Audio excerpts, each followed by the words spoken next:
गुलबर्गा शहर के ward number 16 Ahmednagar colony Akbari मस्जिद के करीब बोरवेल की नई पाइपलाइन का काम शुरू हो चुका है। इस इलाके में बोरवेल तो पहले से थी, पर लोगों के घरों तक पानी पहुंचाने के लिए पाइपलाइन डाली गई है। इस काम में कांग्रेस के माइनॉरिटी लीडर रफीक अहमद भी मुकम्मल तौर पर हिस्सा ले रहे हैं, जो आज़ादपुर और आसपास के इलाकों के डेवलपमेंट इश्यूज को एमएलए कनीज फातिमा और फराजुल इस्लाम के जरिए हल करवा रहे हैं। गलियों में इस तरह पाइपलाइन का काम होता देख मोहल्ले के सभी लोगों ने खुशी का इजहार करते हुए रफीक अहमद को तहनीत पेश कर शुक्रिया अदा किया है और साथ ही कनीज फातिमा और फराजुल इस्लाम का इस इलाके में पानी की किल्लत को ख़त्म करने के लिए शुक्रिया अदा किया गया है।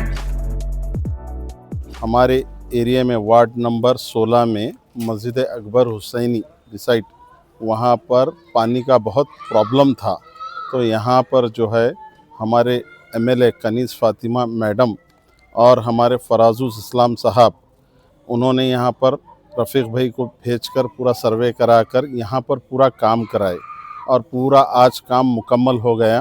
अल्हम्दुलिल्लाह हम मैडम साहिबा का और फराजुल इस्लाम साहब का और रफ़ीक भाई का बहुत बहुत मोहल्ले की तरफ से शुक्र अदा करते हैं। हाँ, महल्ले में क्या मालूम है, पानी की बहुत किल्लत थी।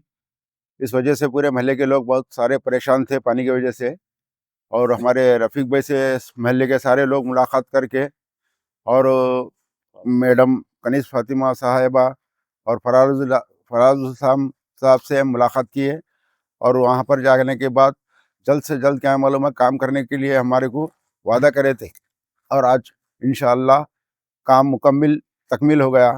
और बहुत बहुत हम दिल से पूरे महल्ले वाले उनका बहुत बहुत शुक्रिया अदा करते हैं और रफ़ीक भाई का भी शुक्रिया अदा करते हैं। साथ में इस काम को अंजाम देकर क्या मालूम है ठहर कर पूरा क्या मालूम है काम करे। कनीज फातिमा मैडम साहिबा का भी शुक्रिया अदा करते हैं हम। ये तकलीफ़ हमारे को पानी की बहुत थी और जल्द से जल्द ज़बान देकर काम कराए। अस्सलाम वालेकुम रहमतुल्लाहि व बरकातहू। आज ward number 16 Ahmednagar colony near Akbari मस्जिद के पास एक बोरिंग की पाइपलाइनिंग हुई है। इससे पहले एमएलए मैडम के पास एरिया के ज़िम्मेदार और मैं जाकर मुलाकात की, तो पानी की शदीद किल्लत की वजह से फराजुल इस्लाम साहब इमीडिएट पाइप भेजकर कनेक्शन कराए हैं। अल्हम्दुलिल्लाह इस मौके पर मैं मैडम कनीज फातिमा साहिबा और फराजुल इस्लाम साहब को दिल की गहराइयों से शुक्रिया अदा करता हूँ।